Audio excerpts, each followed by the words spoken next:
दर्शक बंधु, त्रेता युग की बात है। एक राजा की 6 पत्नियां थीं। राजा उन सभी को बहुत चाहता था। वह बहुत ही नेक दिल और प्रजावत्सल राजा था। राजा सोमदत्त के राज्य में पशु पक्षियों से लेकर मनुष्य तक सब खुश थे, परंतु राजा के मन में एक गहरा दर्द छिपा था। उनकी 6 पत्नियां थीं, पर उनमें से कोई भी उसे संतान सुख नहीं दे पाई थी। इस बात से वे हमेशा दुखी रहते थे। राजा ने इसके लिए अनेकों यज्ञ और पूजा पाठ करवाए। जिस पंडित ने जैसा बोला, राजा ने वैसा ही किया, पर किसी की कोई भी युक्ति काम न आई। संतान की चाह में राजा ने एक एक करके 6 शादियां की, पर किसी भी रानी से उसे संतान सुख की प्राप्ति नहीं हुई। एक दिन राजा सोमदत्त शिकार के लिए जंगल गए। वहां एक मृग का पीछा करते करते वह जंगल में दूर तक निकल गए। मृग तो भाग निकला, पर अब राजा भूख और प्यास से व्याकुल हो गए। तभी राजा के कानों में पानी के बहने की ध्वनि पड़ी। ध्वनि सुनते ही राजा की जान में जान आई। सोचा, जरूर आसपास ही कोई पानी का झरना है। भूख न सही, कम से कम प्यास तो मिटेगी।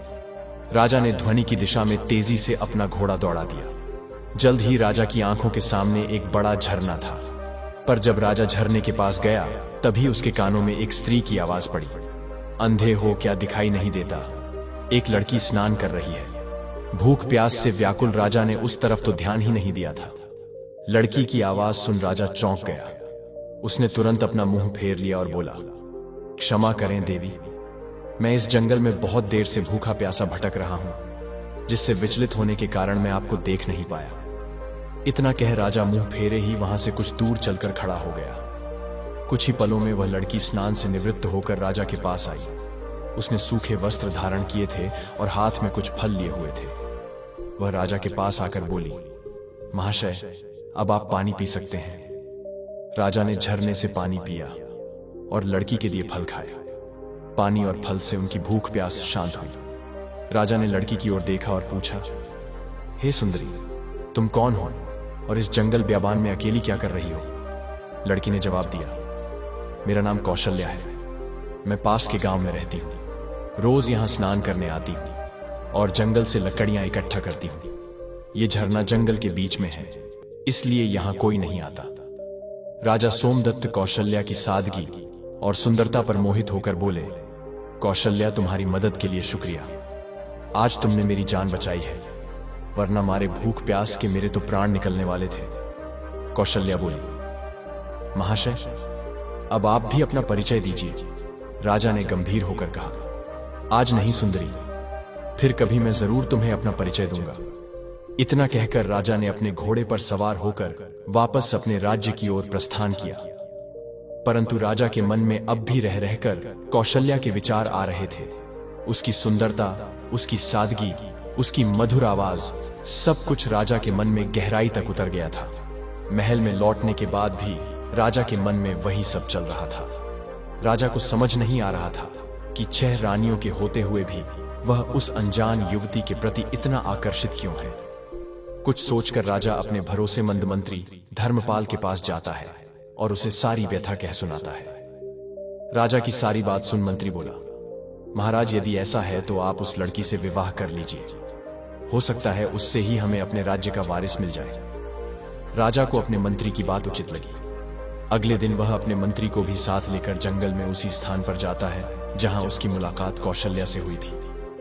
राजा झरने के पास गया और उसे आवाज दी, पर कोई नहीं आया। जब बहुत बार आवाज देने के बाद भी कौशल्या नहीं दिखाई दी, तो राजा का मंत्री उसके पास आया और बोला, राजन, हो सकता है वो आज आई ही ना हो। आपने बताया था वो पास के ही गांव में रहती है, हमें वहीं चलकर देखना चाहिए। राजा और उसका मंत्री दोनों अपने घोड़ों पर सवार हो पास के गांव में जाते हैं। कौशल्या का नाम पूछते पूछते दोनों उसके घर पहुंच जाते हैं। 2 शाही व्यक्तियों को शाही घोड़ों पर देख गांव वाले भी कौतूहल से आसपास जमा हो जाते हैं। राजा घोड़े से उतरकर झोपड़ी के बाहर जाता है और कौशल्या को आवाज देता है। राजा की आवाज सुन जब कौशल्या रोती सूरत ले झोपड़ी से बाहर आती है, तो उसकी आंखों में आंसू थे। जब राजा ने कारण पूछा, तो एक गांव वाले ने बताया, महाशय, इस दुनिया में सिर्फ इनकी मां ही थी, आज उनका भी स्वर्गवास हो गया। अब बेचारी रोएगी नहीं तो और क्या करेगी। इतना कह गांव वालों ने राजा से उनका परिचय मांगा। आप बताइए, आप लोग कौन हैं? गांव वालों के पूछने पर मंत्री ने राजा का परिचय दिया तो पूरे गांव में खलबली मच गई। सभी ने मिलकर राजा का स्वागत किया। गांव के मुखिया से राजा ने कहा, अगर आप लोगों को कोई आपत्ति ना हो तो मैं कौशल्या से विवाह करना चाहता हूं। राजा की बात सुन मुखिया खुश होता हुआ बोला, महाराज, हमारी बेटी रानी बनेगी, हमारे तो भाग्य खुल जाएंगे। गांव वालों ने जल्दी जल्दी सारी तैयारी करके राजा और कौशल्या का विवाह करवा दिया। राजा ने अपनी 7वीं पत्नी अर्थात कौशल्या का नया नाम रखा सुभद्रा। विवाह के पश्चात गांव वालों ने खुशी खुशी सुभद्रा को राजा के साथ विदा कर दिया। राजा अपने मंत्री और 7वीं पत्नी सुभद्रा को लेकर राजमहल आ जाता है। राजा की पहले की 6 पत्नियों को इसकी खबर लगी तो वे जल भुनकर राख हो गईं। ऊपरी मन से उन्होंने नई रानी सुभद्रा का स्वागत किया। समय बीतने लगा।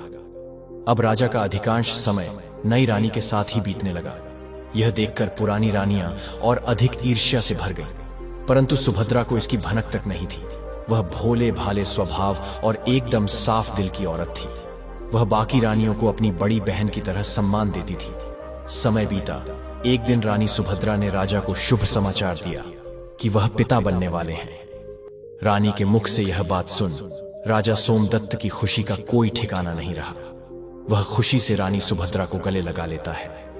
राजा तुरंत कुलगुरु को बुलाकर उन्हें आदेश देता है कि अब से नित्य प्रति रानी सुभद्रा को धार्मिक और प्रेरक कथाएं सुनाई जाएं। नई रानी के गर्भवती होने का समाचार जल्दी ही पूरे राज्य में फैल गया। चारों तरफ बधाइयों की धूम मची हुई थी। नई रानी के गर्भवती होने का समाचार जब उसकी सौतनी को मिला तो उनके तन बदन में आग लग गई। वे अंदर तक जल भुन गईं। सभी रानियों ने आपस में विचार किया कि नई रानी तो पहले ही राजा की बहुत प्रिय है। वह अपना अधिकतर समय उसी के साथ बिताते हैं। बच्चा होने के बाद तो उसका और अधिक ध्यान रखा जाएगा। राजा उस उल्टा को ही अपनी पटरानी बना लेंगे। हम सभी का तो वर्चस्व ही खत्म हो जाएगा। नई रानी हमारे साथ दासियों जैसा व्यवहार करेंगे। नहीं नहीं, हम ऐसा कदापि नहीं होने देंगे। वे सभी सलाह मशवरा करके नई रानी को क्षति पहुंचाने की अलग अलग युक्तियां सोचने लगी। परंतु बड़ी रानियों का कोई भी प्रयास सफल नहीं हो पा रहा था, क्योंकि नई रानी सुभद्रा उन्हें कभी अकेले नहीं मिलती। कभी राजा के आदेश अनुसार कुलगुरु उन्हें कथा सुनाते मिलते तो कभी उनकी दासियां उनके साथ होती। कभी प्रजा के लोग उन्हें घेरे रहते तो कभी खुद राजा ही उनके साथ होते। ऐसे में रानियों को कभी अपने मकसद को अंजाम देने का मौका ही नहीं मिला। इसी तरह समय बीत रहा था। रानी सुभद्रा का गर्भावस्था का समय लगभग पूरा होने को आया था। पर फिर एक दिन राज्य की सीमा पर विद्रोहियों ने आक्रमण कर दिया। शत्रुओं से निपटने के लिए राजा सोमदत्त को अपनी सेना सहित राजमहल छोड़कर राज्य की सीमा पर जाना पड़ा। बड़ी रानियों को तो जैसे सुनहरा अवसर मिल गया था। वे छोटी रानी को ऐसी दवाइयां देने लग गईं जिससे रानी सुभद्रा के गर्भ को क्षति पहुंचे और उसे ऐसे ऐसे कार्य करवाती जो गर्भावस्था के लिए उचित नहीं थे। बड़ी रानियां छोटी रानी के भोलेपन का खूब फायदा उठाती और उन्हें उल्टी सीधी चीजें सिखाती। जब कुलगुरु छोटी रानी को कथा सुनाने आते तो वह उसे अच्छी अच्छी बातें समझाते और आवश्यक सावधानियां बताकर चले जाते। रानी सुभद्रा बिल्कुल भी समझ नहीं पा रही थी कि कुलगुरु और बड़ी रानियों की बातें इतनी भिन्न क्यों हैं। आखिर सही कौन है? रानी सुभद्रा ने सोचा। बड़ी रानियां तो महिलाएं हैं, कुलगुरु तो फिर भी पुरुष हैं। महिलाओं की समस्याएं भला पुरुष कहां समझ पाएंगे? इसलिए जो बड़ी रानियां कहती हैं वही उचित है। साफ हृदय की रानी सुभद्रा कभी सपने में भी नहीं सोच सकती थी कि बड़ी रानियां उसके साथ कुछ गलत कर सकती हैं। इसलिए वह आंखें बंद करके जो और जैसा बड़ी रानियां उसे करने के लिए कहती थीं, वह बिल्कुल वैसा ही करती थी। एक दिन रानी सुभद्रा को प्रसव पीड़ा होनी शुरू हो गई। उसने बड़ी रानी से कहा, दीदी, मुझे बहुत दर्द हो रहा है, कुछ समाधान कीजिए कि प्रसव कैसे होगा। यह सुन बड़ी रानी सिर से पैर तक झलकर राख हो गई। उसने विचार किया, इसका अभी से इतना ध्यान रखा जाता है, बच्चा होने के बाद तो पता नहीं इसे और कितना आदर सम्मान मिलेगा। छोटी रानी को मदद मांगते देख उसके मन में तरह तरह के षड्यंत्र चल रहे थे। फिर कुछ सोचकर उसने छोटी रानी को दिलासा देते हुए कहा, तुम बिल्कुल भी चिंता मत करो, मैं दाई मां को अभी बुलाकर लाती हूं। तब तक सामने की दीवार को पकड़कर खड़ी हो जाओ। इससे तुम्हें आराम मिलेगा और प्रसव भी ठीक से हो जाएगा। बेचारी छोटी रानी को प्रसव के बारे में कुछ भी नहीं पता था।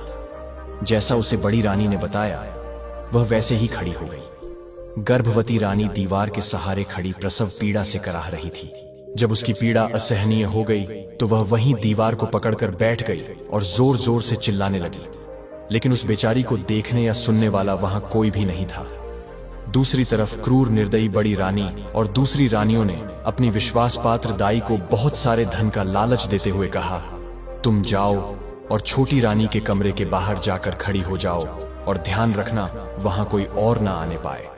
दाई धन के लालच में रानी सुभद्रा के कमरे के बाहर खड़ी हो गई। उसे छोटी रानी की चीखें बिल्कुल साफ सुनाई दे रही थीं, पर धन के लालच और बड़ी रानियों के डर से वह बस दूर खड़ी रानी को देखती रही।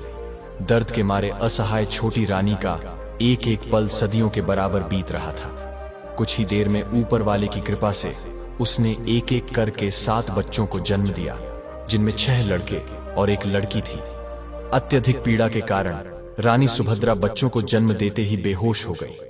दूर से सारा माजरा देख रही चंडाल दाई ने तुरंत बड़ी रानी सहित अन्य रानियों को बुलाया और नवजात बच्चों को उन्हें दिखाया।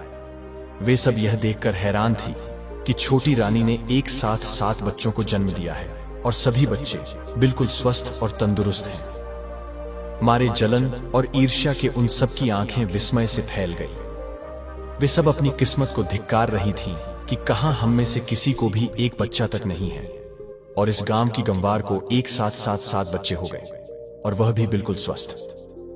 पर कोई बात नहीं, जो हमें नहीं मिल सका वह हम इस गंवार को भी हासिल नहीं होने देंगे। क्रोध और ईर्ष्या में अंधी होकर बड़ी रानी ने दाई को आदेश दिया, तुम तुरंत जाओ और कुछ ईंट पत्थर के टुकड़ों को लाकर बेहोश छोटी रानी के पास रख दो। रानी का आदेश मिलते ही दाई तुरंत कुछ ईंट और पत्थर के टुकड़े ले आई और उन्हें छोटी रानी के पास रख दिया। फिर बड़ी रानी ने बेरहमी से दाई को आदेश दिया, अब इन नवजात बच्चों को जंगल में ले जाओ और इन्हें मारकर जमीन में दफन कर देना। इसके बदले हम तुम्हें इतना धन देंगे कि तुम्हारी 7 पुश्तें बैठकर खाएंगी। धन के लालच में अंधी दुराचारी। दाई खुश होते हुए उन बच्चों को लेकर वहां से चली गई। उसके जाने के बाद रानियों ने वहां से सभी निशान साफ करके ईंट पत्थरों को छोटी रानी के पास रख दिया और सभी अपने कमरे में चली गई। थोड़ी देर में दाई जंगल से लौटकर रानियों के पास आ गई।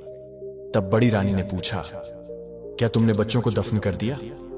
दाई ने कहा, हां रानी साहिबा। इसके बाद बड़ी रानियों ने उसे खूब सारा धन दिया। जब सब कुछ बड़ी रानी की योजना अनुसार हो गया तब वह अन्य रानियों के साथ बेहोश पड़ी छोटी रानी के पास जाकर ठंडे पानी के छींटे मारकर उसे होश में लाती है। होश में आते ही छोटी रानी ने पूछा, मेरा बच्चा कहां है? मेरा बच्चा कहां है? मुझे क्या संतान हुई, लड़का या लड़की? पास पड़े ईंट और पत्थरों की ओर इशारा करते हुए बड़ी रानी बोली, ये देखो, तुमने इन ईंट और पत्थरों को जन्म दिया है। यह सुनते ही छोटी रानी एकदम से आश्चर्य के साथ सन्न रह गई और बोली, ऐसा कैसे हो सकता है कि मैंने ईंट और पत्थरों को जन्म दिया है? नहीं, यह नहीं हो सकता। मैं यह मान ही नहीं सकती कि मुझे बच्चे की जगह यह ईंट और पत्थर हुए हैं। एक औरत के गर्भ से क्या कभी किसी पत्थर को जन्म लेते देखा है? बच्चा तो अवश्य हुआ होगा। इतना कह रानी सुभद्रा रोते हुए बड़ी रानी से बोली, दीदी, कह दो कि यह झूठ है, कह दो कि यह एक मजाक है, कह दो कि आप सबने मुझसे झूठ कहा है। मेरे बच्चे कहां हैं? मुझे अब जल्दी से उनसे मिलवा दो। अब मुझसे यह सब बर्दाश्त नहीं हो रहा। छोटी रानी की बात सुन बड़ी रानी गुस्से में बोली, क्या बक रही हो तुम? हम क्यों तुम्हारे साथ मजाक करेंगे? ये पत्थर ही है जिसे तुमने जन्म दिया है। इतना कहते हुए उन्होंने उन ईंट और पत्थरों को एक थैले में भरकर रख दिया। अब बड़ी रानियों को इंतजार था तो बस राजा के आने का। छोटी रानी बेचारी खून का घूंट पीकर रह गए। भला उस अकेली की उन 6 रानियों के आगे क्या चलनी थी? दुष्ट रानियों ने पूरे महल में यह बात फैला दी कि छोटी रानी ने बच्चों के बदले ईंट और पत्थरों को जन्म दिया है। कुछ समय बाद राजा सोमदत्त भी युद्ध जीतकर अपने राज्य में पधारे, पर जब वह अपने राज्य में लौटे तो प्रजा को देख हैरान थे। जिस प्रजा को उनके युद्ध जीतकर आने पर खुशियां मनानी चाहिए थी, नाचना गाना चाहिए था, उन सब के मुंह लटके हुए थे। यह सब देख राजा को बड़ा आश्चर्य हुआ। वह असमंजस के साथ राजभवन में आए तो बड़ी रानी सहित अन्य 6 रानियों ने उनका स्वागत किया। उनके चेहरों पर अलग ही खुशी झलक रही थी, पर छोटी रानी सुभद्रा का चेहरा मुरझाया हुआ था। यह सब देख राजा ने अपनी छोटी रानी से पूछा, क्या हुआ रानी, आपका चेहरा मुरझाया हुआ क्यों है? छोटी रानी कुछ कहती उससे पहले ही बड़ी रानी बोल पड़ी, महाराज, चेहरा तो मुरझाना ही था, इसका भेद जो खुल गया है। राजा बोला, भेद? कैसा भेद? तुम मुझे साफ साफ बताओ कि आखिर बात क्या है। क्या रानी का प्रसव ठीक से हो गया था? तब दुष्ट रानी दुख का दिखावा करते हुए बोली, महाराज, हमें ठग लिया गया है, हम सबके साथ बहुत बड़ा धोखा किया गया है। ये भोली सूरत वाली रानी सुभद्रा एक झूठी, मक्कार और धोखेबाज औरत है।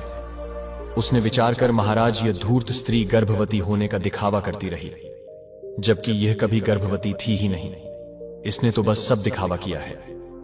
गर्भ होने पर कुछ तो होता, इसे तो ईंट और पत्थर हुए हैं। इतना कहकर बड़ी रानी ने थैले में इकट्ठे किए हुए ईंट और पत्थरों को राजा को दिखाया। यह सब देखकर राजा बोला, बड़ी रानी, आप यह क्या कह रही हैं? भला एक मानव गर्भ से कभी ईंट और पत्थरों को पैदा होते हुए देखा है तुमने? राजा की बात सुन बड़ी रानी बोली, क्षमा करें महाराज, पर हम भी तो आपको वही बताने और समझाने का प्रयत्न कर रहे हैं कि इसने हमारे साथ गर्भवती होने का नाटक किया है। हम भी तो कब से उम्मीद लगाए बैठे थे कि राज्य का वारिस आएगा, हमें भी कोई मां कहने वाला आएगा। हमारे भी कान तरस गए थे महाराज मां शब्द सुनने को, पर इस दुष्ट औरत ने हम सबके साथ छल किया है।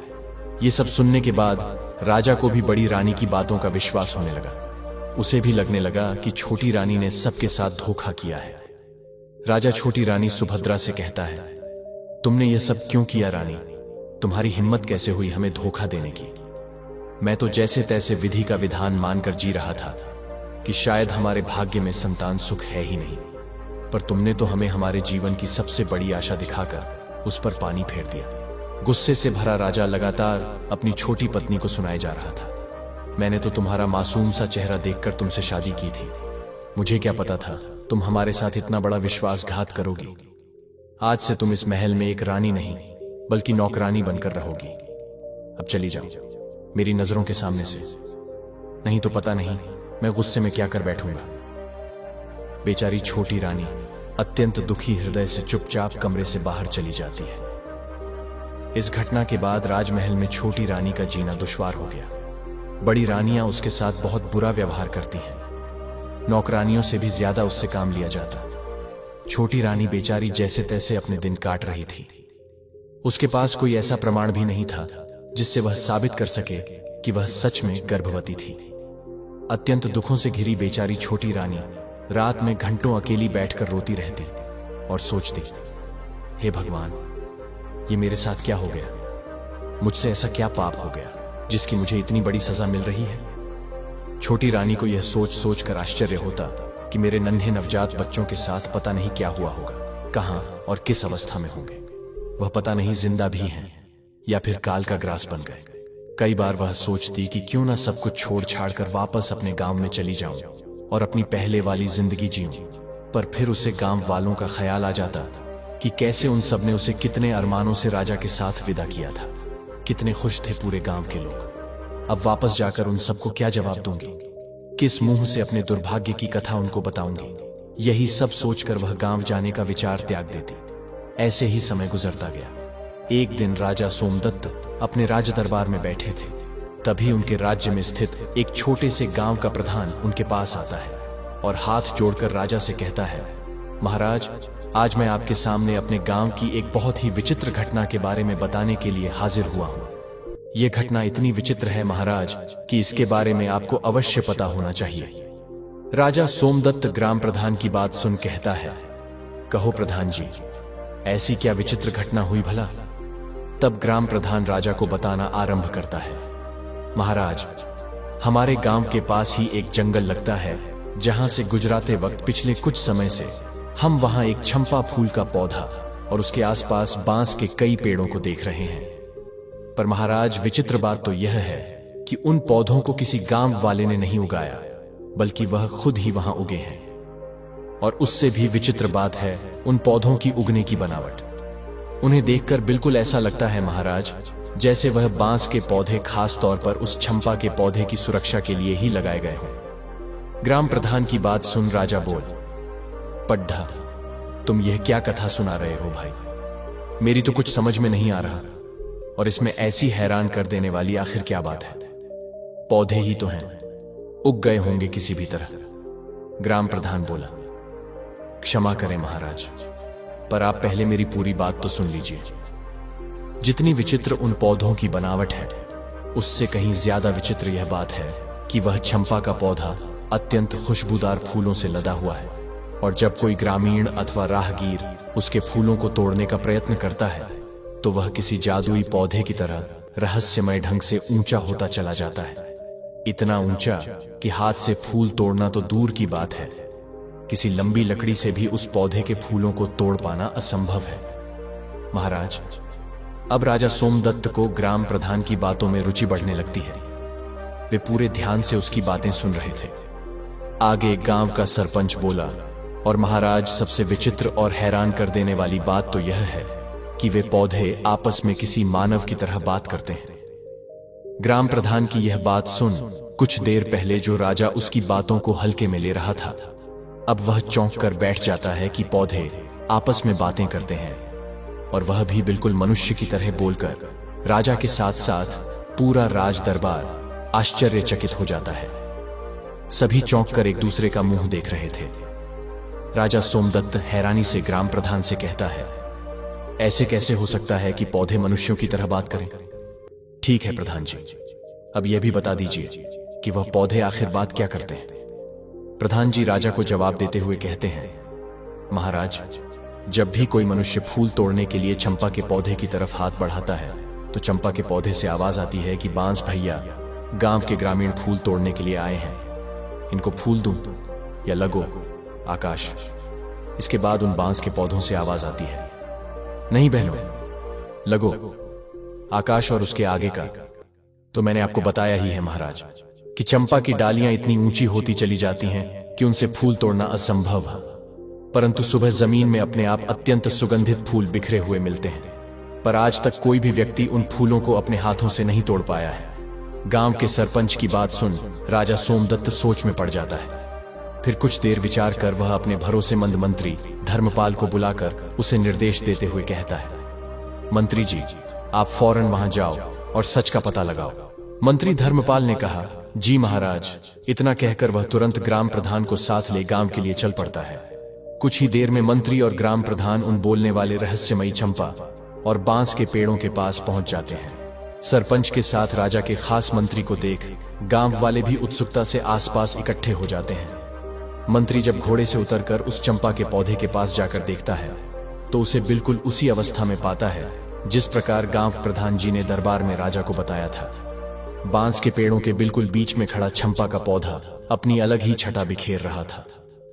उसके फूलों से उठती भीनी खुशबू से कुछ देर के लिए तो मंत्री जी भी मदहोश हो जाते हैं। ख्वाब टूटते ही उन्हें राजा का आदेश याद आता है तो वे उस चंपा के पौधे के पास जाकर जैसे ही उसके फूल को तोड़ने के लिए अपना हाथ आगे बढ़ाते हैं तभी चंपा के पौधे से मानव आवाज आती है, जिसे सुनकर मंत्री ठिठक कर रुक जाता है। चंपा का पौधा बोला, हे बांस भैया, हमारे मंत्री जी मेरे फूल तोड़ने आए हैं, इनको फूल दूं या लगो आकाश। तभी बांस के पौधों में से एक साथ आवाज आई, ना बहन चंपा, लग जा आकाश। यह तो वही मंत्री हैं जिनके ऊपर हमारी मां की जिम्मेदारी थी, पर यह उसमें पूरी तरह विफल रहे, इसलिए यह आपके फूलों के कतई हकदार नहीं है। बहनों, बिल्कुल स्पष्ट और साफ आवाज में पौधों की वार्तालाप सुन मंत्री एकदम सन्न रह जाता है। उसके आश्चर्य का कोई ठिकाना नहीं था। हक्के बक्के खड्डे मंत्री के देखते देखते चंपा का पौधा आकाश में जा लगा। यह देख एकदम स्तब्ध खड़े मंत्री के पूरे शरीर में सिरहन दौड़ गई। गांव वाले भी खड़े खड़े यह पूरा तमाशा देख रहे थे। तभी बांस के पौधों से आवाज आती है, जाइए मंत्री जी और अपने राजकार्यों को देखिए, आप किसी इंसान की जिम्मेदारी लेने के योग्य नहीं हैं। मंत्री भौचक्का खड़ा बांस के पौधों को देखता हुआ सब सुन रहा था। आगे बांस का पौधा कहता है, मंत्री जी, महाराज तो युद्ध में चले गए थे, उनके बाद हमारी मां की देखरेख का दायित्व आपका ही था। और कुछ नहीं तो कम से कम हमारी माँ के प्रसव के दौरान तो वहां हाजिर रहकर यह देखते कि उन्हें किसी बात की कोई परेशानी तो नहीं। पर आपने तो उनकी कोई खैर खबर तक नहीं ली। बांस के पेड़ों की आवाज सुन हैरान खड़ा मंत्री विचार करता है कि यह पौधे बोल कैसे रहे हैं और इतना सब कैसे जानते हैं। वह सोचता है, बात तो बिल्कुल सही कह रहे हैं, मैंने रानी सुभद्रा की कोई सुध नहीं ली। यह सोचकर मंत्री आत्मग्लानि से भर उठता है। सोचा, यह तो उससे बड़ी भूल हो गई। राजा की गैर हाजिरी में उसे रानी सुभद्रा को गर्भावस्था में संभालना चाहिए था। मंत्री जी सोचते हैं, इसका मतलब क्या? रानी सुभद्रा के साथ कोई बड़ा षड्यंत्र हुआ था या कुछ और बहुत बुरा जो वह नहीं जानते। यह विचार आते ही उसने जब यह सब उन पौधों से जानना चाहा तो उनमें से कोई आवाज नहीं आई। जब बहुत प्रयास करने पर भी पौधों ने कोई जवाब नहीं दिया तो हैरानी के साथ साथ आत्मग्लानि से भरे मंत्री जी बोझिल हृदय के साथ वापस राजमहल की तरफ चल पड़ते हैं। वहां पहुंचकर वह सारा किस्सा राजा सोमदत्त को कह सुनाते हैं और बोले, महाराज क्षमा करें, पर मुझे लगता है राजमहल में कुछ षड्यंत्र तो जरूर हुआ है। महाराज, आपकी गैर हाजिरी में मैं रानी की अच्छी तरह देखभाल नहीं कर पाया। आज उन पौधों की बात सुनकर ऐसा लग रहा है महाराज, जैसे राजमहल में रानी सुभद्रा के साथ कुछ बहुत बुरा हुआ है। मैंने उन पौधों से जानने की बहुत कोशिश की, लेकिन उन्होंने मुझे कुछ नहीं बताया। इसलिए मेरा आपसे अनुरोध है कि आपको खुद वहां जाकर उन पौधों से बात करनी चाहिए।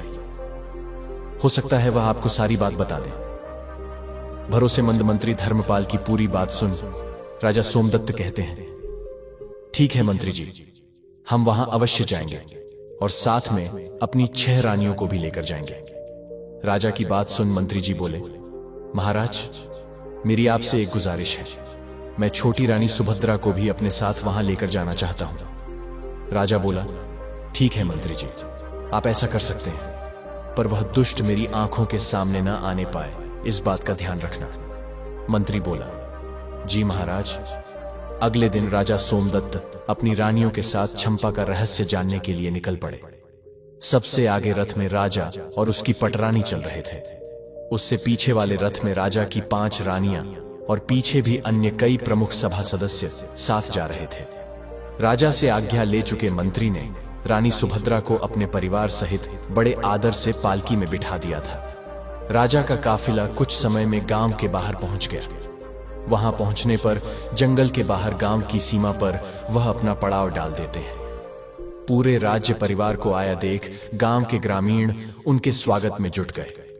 कुछ समय विश्राम कर सभी चंपा के पौधे के पास पहुंच जाते हैं और उसके चारों तरफ घेरा डालकर बैठ जाते हैं। आज भी चंपा का पौधा अपनी सामान्य ऊंचाई पर खड़ा लहला रहा था और चारों तरफ अपनी खुशबू बिखेर रहा था। सब लोग उसकी खुशबू से सराबोर हो उठे, पर राजा तो चंपा के पौधे के रहस्य को जानने के लिए बेताब था। राजा की 6 पत्नियां उसके साथ बैठी थीं और छोटी रानी सुभद्रा मंत्री जी की पत्नी के साथ बैठी हुई थी। तभी बड़ी रानी यानी राजा की पटरानी ने राजा से बोली, महाराज, यदि आपकी आज्ञा हो तो क्या मैं इस खुशबूदार चंपा के पौधे से कुछ फूल तोड़ लूं? राजा बोला, अवश्य रानी साहिबा। तभी राजा की दूसरी पत्नी भी बोल उठी, महाराज, इन फूलों की उड़ती भीनी खुशबू को महसूस कर मुझसे बिल्कुल भी नहीं रुका जा रहा। क्या मैं भी फूल ले लूं? दूसरी रानी के साथ साथ तीसरी, फिर चौथी, सभी रानियों ने ऐसा कहा तो राजा बोला, अवश्य, तुम सब वो फूल ले लेना। राजा ने सबसे पहले 6वें नंबर यानी छोटी रानी को फूल चुनने का निर्देश दिया और पटरानी सहित अन्य रानियों से बोले, यह तुम सब में सबसे छोटी है, इसलिए सबसे पहले उसे ही फूल चुनने का अवसर मिलना चाहिए। राजा की बात से पटरानी सहित अन्य रानियां सहमत हो गईं। तो 6वें नंबर की रानी फूल तोड़ने के लिए चंपा के पौधे के पास जाती है। राजा सहित वहां मौजूद सभी की उत्सुकता पूरे चरम पर थी। सभी यह देखने के लिए आतुर थे कि अब क्या होगा। रानी ने पेड़ के पास जाकर जैसे ही फूल तोड़ने के लिए अपना हाथ आगे बढ़ाया, तभी चंपा के पौधे से आवाज आई, रुकिए रानी जी, आप मेरी आज्ञा के बिना मेरे फूल नहीं तोड़ सकती। पौधे की आवाज सुन रानी ठिठक कर वहीं रुक जाती है। चंपा के पौधे से आई आवाज इतनी स्पष्ट और तेज थी कि राजा सहित वहां मौजूद सभी लोगों ने उसे सुना। अब तक तो राजा ने सिर्फ अन्य लोगों के मुख से ही बोलने वाले चंपा के पौधे के बारे में सुना था, पर अब जब उसने अपने कानों से सुना तो वह भी हैरान रह गया। उसके आश्चर्य की कोई सीमा नहीं थी। तभी चंपा के पौधे से आवाज आई, बांस भैया, हमारी सौतेली छोटी माँ हमारे फूल तोड़ने आई है। मैं टूटूं या लगूं आकाश। बांस के पौधे में से आवाज आई, बहन चंपा, लग जा आकाश, ये तो तुम्हें छूने योग्य भी नहीं है।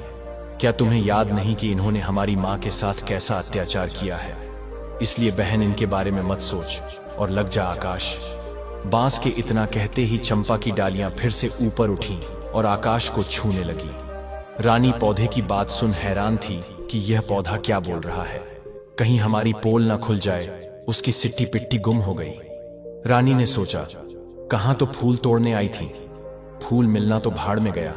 यहां तो हमारा किया कराया उजागर हो रहा है। निराश हो चुपचाप वह एक चोर की तरह वापस आकर अपने स्थान पर बैठ गई। दुखी हृदय के साथ खुद में ही खोई रानी सुभद्रा के कानों में जब सौतेली मां नामक शब्द पड़े तो उसके भी कान खड़े हो गए। चंपा और बांस की सारी बातें सुन उनका हृदय विचलित होने लगा। राजा सहित अन्य लोग भी सारी वार्तालाप सुन हैरान थे, पर किसी की समझ में अब तक कुछ नहीं आ रहा था। 6वें नंबर की रानी के आने के बाद 5वीं, चौथी, तीसरी और फिर दूसरी रानी भी हार मानकर अपने स्थान पर बैठ गई। जब किसी को चंपा का फूल नहीं मिला तो राजा की पटरानी अथवा बड़ी रानी चंपा के पौधे के पास गई। चंपा का पौधा अब भी आकाश में लगा हुआ था। पटरानी बोली, सुनो चंपा के पौधे, मैं इस राज्य की महारानी और महाराजा की पटरानी हूं। इस राज्य में जो कुछ भी है उसके ऊपर हमारा अधिकार है। इसलिए चंपा अपनी डाली को नीचे झुका और मुझे फूल तोड़ लेने दे। इस बार चंपा की डालियों से आवाज आई, भैया बांस, हमारी सौतेली मां हमें फूल देने के लिए चेतावनी के साथ धमका रही है और हमें अपना आदेश मानने के लिए कह रही है। तुम क्या कहते हो, हमें इनका आदेश मानना चाहिए या नहीं? ना बहना, तुम्हें आदेश देने का इनके पास कोई अधिकार नहीं है। यह पटरानी होंगी राजा की और अपने राज्य की। हम इनके राज्य की प्रजा नहीं हैं और न ही हम कोई वस्तु हैं जो इनके उपयोग में आना आवश्यक हो। क्या तुम्हें याद नहीं है बहना, इन्हीं के आदेश से तो सारा काम हुआ है। इन्होंने ही तो हमारी मां को सबसे ज्यादा दुख दिया है और इन्होंने ही हमें वन में भेजकर हमारी मृत्यु का रास्ता तैयार किया था। यह तो महारानी बनने के लायक भी नहीं है। इसीलिए बहना, तुम्हें इनके पापी हाथों का स्पर्श भी नहीं होने देना चाहिए। सभी के सामने यह बातें सुनकर बड़ी रानी का सिर लज्जा से झुक गया। शर्म और अपने कुकर्म का भेद खुल जाने के डर से बड़ी रानी भी ठगी सी चुपचाप अपनी जगह आकर बैठ गई। सारा माजरा देख राजा सोमदत्त अब की बार खुद जाने के लिए खड़े होते हैं। चंपा के पौधे की डालियां अब पहले की तरह वापस अपनी सामान्य ऊंचाई पर आ गईं। अब की बार राजा सोमदत्त खुद उठे और फूल तोड़ने के लिए पौधे के पास गए। जब राजा ने फूल तोड़ने के लिए अपने हाथ आगे बढ़ाए तभी चंपा के पौधे से आवाज आई, नाना महाराज, आप यह भूल कभी मत कीजिएगा। आपको फूल तोड़ने से रोकने के लिए मैं अपने भैया से भी अनुमति नहीं लूंगी, और यदि भैया अनुमति दे भी देंगे तो भी मैं आपके हाथों में नहीं आऊंगी। इसलिए आप अपने हाथ पीछे ही रखिए और फूल तोड़ने का विचार त्याग दीजिए। चंपा के पौधे की बात सुन राजा सोमदत्त हैरान रह गया। सोचा, आखिर ऐसा क्या हुआ कि उनको रोकने के लिए चंपा अपने भाइयों से भी अनुमति नहीं ले रही। राजा बोला, हे चंपा के पौधे, मैं इस देश का राजा हूं। मैंने कभी भी किसी के साथ अन्याय नहीं किया। मैं अपनी प्रजा को अपनी संतान की तरह मानता हूं। मेरे राज्य में मनुष्य ही नहीं, पशु पक्षी भी खुश और स्वतंत्र हैं। मैंने आज तक किसी को जरा सी भी तकलीफ नहीं दी। फिर मुझसे ऐसी क्या भूल हो गई कि मुझे अपने फूल लेने से रोकने के लिए आपको अपने भाइयों से भी पूछने की जरूरत नहीं पड़ी। तब चंपा के पौधे से आवाज आई, हे राजा महाराज, इसमें कोई शक नहीं कि आपने आज तक किसी भी जीव जंतु को कोई तकलीफ नहीं दी। परंतु महाराज, आप में एक सबसे बड़ी कमी है कि आप कानों के कच्चे हैं। जो कोई भी आपसे जैसा भी कहता है, आप बिना सच्चाई जाने वैसा ही मान लेते हैं। खुद से कभी भी सच्चाई जानने की कोशिश नहीं करते। आपने प्रजा को तो संतान मान लिया, लेकिन क्या कभी आपने अपनी संतान की खोज खबर करने की जरा सी भी कोशिश की? क्या आपने कभी यह जानने की कोशिश की कि आपकी अपनी संतान कहां है? अरे छोड़िए राजा महाराज, आप तो अपनी गर्भवती पत्नी की भी सुरक्षा तक नहीं कर पाए। बिना सच्चाई का पता किए आपने एक सच्ची नारी को धोखेबाज कहकर नौकरानी बना दिया। तो जाइए महाराज, जाकर अपने राज्य को संभालिए।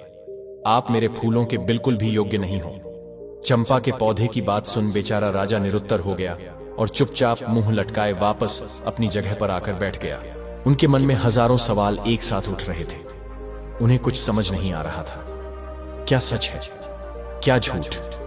राजा अपने विचारों की उधेड़बुन में खोया हुआ था। तभी मंत्री धर्मपाल उनके पास आता है और कहता है, महाराज, आप यदि आदेश दें तो हम छोटी रानी सुभद्रा को भी फूल तोड़ने के लिए एक बार पौधे के पास भेजकर देखें। राजा कुछ कहते उससे पहले ही पटरानी बोल उठी, मंत्री जी, जो फूल महाराज के हाथों भी नहीं टूटे, वह इस धोखेबाज के हाथों कैसे टूटेंगे? मंत्री जी ने प्रश्नवाचक दृष्टि से राजा की ओर देखा। चंपा के पौधे से अब तक की हुई इतनी बातों से राजा के मन में भी शंका पैदा होने लगी थी। उन्होंने अपनी शंका दूर करने का निर्णय लेते हुए मंत्री जी को अनुमति दे दी। मंत्री रानी सुभद्रा के पास जाकर उन्हें फूल तोड़ने के लिए कहते हैं। मंत्री की बात सुन रानी सुभद्रा अनमने मन से उठी और चंपा के पौधे की तरफ देखती हुई बोली, मंत्री जी, पौधे की डालियां काफी ऊंचाई पर है, मेरे हाथ वहां नहीं पहुंचेंगे। मंत्री बोला, रानी जी, आप एक बार वहां पर जाकर कोशिश करके देखिए तो सही। मंत्री जी के समझाने पर रानी सुभद्रा हिम्मत करके चंपा के पौधे के पास गई। पौधे के पास जाकर जब रानी ने अपने हाथ बढ़ाकर चंपा के पौधे के तने को छुआ और उसे प्यार से सहलाया तो पौधे के स्पर्श से रानी को असीम आनंद मिला, जैसे वह अपनी औलाद को सहला रही हो। तभी चंपा के पौधे से रुंधी हुई आवाज आई। बांस ने कहा, बहन चंपा, तुम रो रही हो? चंपा ने कहा, हां भैया, रुका ही नहीं गया, क्योंकि आज हमारी मां मेरे फूल लेने आई है। उनके प्यार भरे प्रथम स्पर्श से मैं आनंदित हो गई, इसलिए मेरा हृदय भावुक हो गया। मां शब्द सुनते ही रानी सुभद्रा भी भावुक हो उठी। तभी चंपा के पौधे से आवाज आई, बांस भैया, आप मुझे आदेश दें कि अब मैं क्या करूं। मेरी तो इच्छा हो रही है कि मैं अपनी मां के चरणों में अपने सारे फूल समर्पित कर दूं। इस पर सभी बांस के पौधों से एक साथ आवाज आई, हां बहन चंपा, तुम बिल्कुल सही हो, तुम्हारा दिल जो कह रहा है वही करो, मां के चरणों में तो स्वर्ग है। इस आवाज के साथ ही चंपा के पौधे की सारी डालियां झुककर रानी सुभद्रा के चरणों को छूकर उनके चारों ओर फैल गई और रानी के ऊपर पुष्प वर्षा होने लगी। यह देखकर वहां मौजूद सभी लोग बहुत हैरान थे। वह बिना पलक झपकाए इस असीम पल का आनंद ले रहे थे। राजा सोमदत्त का भी मुंह खुला का खुला रह गया। बड़ी रानियों ने जब यह नजारा देखा तो वह पैरों से लेकर सिर तक जल भुन गई। उनके दुख की कोई सीमा नहीं थी। इधर रानी सुभद्रा तो जैसे सब भूलकर असीम आनंद के सागर में गोते लगा रही थी।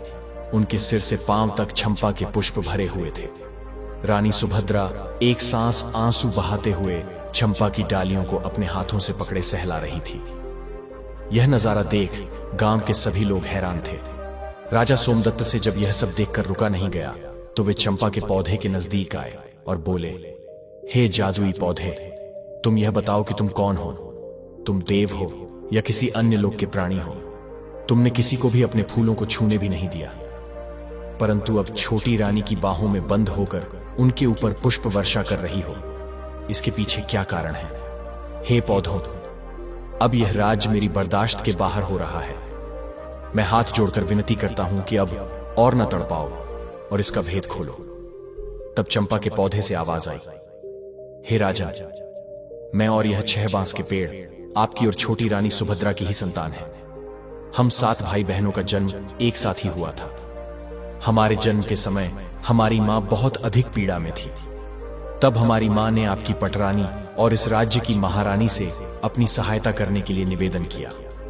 तब पटरानी ने साजिश करते हुए हमारी मां को दीवार के सहारे खड़ी हो जाने के लिए कहा, ताकि जब हमारा जन्म हो तब हम ऊंचाई से गिरकर मृत्यु को प्राप्त हो जाए। पर महाराज, ईश्वर की कृपा से हम 7 का जन्म उसी अवस्था में बिल्कुल ठीक ठाक हो गया। पर हमारी मां दर्द के कारण हमें जन्म देते ही बेहोश हो गई। उनकी बेहोशी का फायदा उठाते हुए बड़ी रानी ने एक दाई को बुलाया और उसे पैसों का लालच देकर हमें मारकर जंगल में जमीन में दबाने के लिए कहा। मात्र कुछ सेकंड्स के नवजात बच्चों को दफन करने के लिए बेरहम दाई जंगल की ओर चल पड़ी। दाई को जंगल भेजने के बाद बड़ी रानी सहित अन्य रानियों ने अपने घिनौने षड्यंत्र के तहत कुछ ईंट और पत्थर के टुकड़ों को हमारी मां के पास रख दिया। दूसरी तरफ जब दाई हमें जंगल में लेकर आई और दफन करने के लिए जमीन खोदने लगी, तभी आकाश मार्ग से महाराज इंद्रदेव की कुछ अप्सराएं वन भ्रमण के लिए आ रही थीं। जब उनकी दृष्टि हम पर पड़ी तो उन्हें हम पर दया आ गई। उन्होंने हमें उठा लिया और अपनी शक्तियों से बहुत जोर की आंधी चला दी। धूल मिट्टी उड़ने के कारण दाई हमें खोजती रह गई। हमारे नहीं मिलने पर महल में जाकर उसने महारानी के डर से झूठ बोल दिया कि उसने हमें मारकर जमीन के अंदर दबा दिया है। दाई के वहां से जाने के बाद अप्सराओं ने मेरे 6 भाइयों को बांस में बदल दिया और मुझे चंपा के फूल का पौधा बना दिया। बस उन्हीं की कृपा से हमें सभी बातें याद हैं और हम सभी को पहचान कर उनके अनुसार अपना व्यवहार कर पा रहे हैं और मानव की आवाज में बोल पा रहे हैं। सारी बातें जान राजा सहित वहां मौजूद सभी लोग हैरान थे। रानी सुभद्रा की आंखों से तो अश्रु रुकने का नाम ही नहीं ले रहे थे। राजा सोमदत्त बोले, मेरे बच्चों, तो क्या तुम सब ऐसे ही पौधों के रूप में रहोगे? क्या ऐसा कोई भी रास्ता है जिससे तुम अपने मानव रूप में आ सको? तब चंपा बोली, महाराज, जब हमारी मां हम सब की एक एक पत्तियों को तोड़कर इंद्रदेव को याद कर उनसे प्रार्थना करेंगी, तब हम सब अपने असली रूप में आ जाएंगे। चंपा के पौधे की बात सुनते ही रानी सुभद्रा ने तुरंत बांस और चंपा की एक एक पत्तियां ली और हाथ जोड़कर पूरी श्रद्धा के साथ बोली, हे इंद्रदेव, मैं पूरी जिंदगी आपकी सेवा करूंगी, आपकी पूजा करूंगी, फिर भी आपके उपकार का मैं प्रतिकार नहीं कर पाऊंगी। आपने इतने दिन मेरे बच्चों को संभाल कर रखा, अब कृपया इन्हें मेरे आंचल में डाल दो। महाराज, रानी सुभद्रा का इतना कहना था कि पल भर में ही बांस और चंपा के पौधे विलीन हो गए और वहां पर लगभग 5 वर्ष के 6 बालक और एक बालिका प्रकट हो गए। रानी सुभद्रा और राजा सोमदत्त ने तुरंत आगे बढ़कर बहते नेत्रों से सभी बच्चों को अपनी बाहों में भर लिया। राजा सोमदत्त अपनी छोटी पत्नी रानी सुभद्रा से हाथ जोड़कर माफी मांगता है। वहां उपस्थित सभी राज्य दरबार व गांव के लोग स्तब्ध खड़े यह पूरा दृश्य देख रहे थे।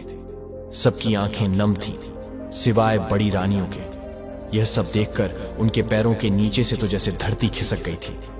राजा सोमदत्त अपने सिपाहियों को आदेश देता है, पकड़ लो इन दुष्ट औरतों को और फांसी पर लटका दो। ये दुराचार तो मानवता के नाम पर कलंक है। राजा की यह बात सुन रानी सुभद्रा कहती है, महाराज, आज मेरे लिए मेरी जिंदगी का सबसे बड़ा दिन है। आज इतने बड़े खुशी के मौके पर मैं किसी के लिए इतना काला दिन नहीं लाना चाहती। मेरा आपसे अनुरोध है, आप इन सबको क्षमा कर दीजिए। राजा बोला, रानी, आपका हृदय बहुत विशाल है, पर इनके गुनाह को देखते हुए इन्हें क्षमादान तो नहीं दिया जा सकता, किंतु आपके अनुरोध पर मैं इन दुराचारियों को आजीवन कारावास की सजा देता हूं। दुष्ट रानियों को सजा मिल जाती है। राजा सोमदत्त अपनी पत्नी रानी सुभद्रा और अपने बच्चों के साथ सुखमय और शांतिपूर्ण जीवन व्यतीत करते हैं। दर्शक बंधु, कथा को यहीं विराम देते हैं। अगर आप भी मेरी तरह भगवान श्री राम के सच्चे भक्त हैं तो कमेंट बॉक्स में जय श्री राम लिखकर वीडियो को लाइक और हमारे चैनल को सब्सक्राइब करना ना भूलें। जय श्री राम, जय सीताराम।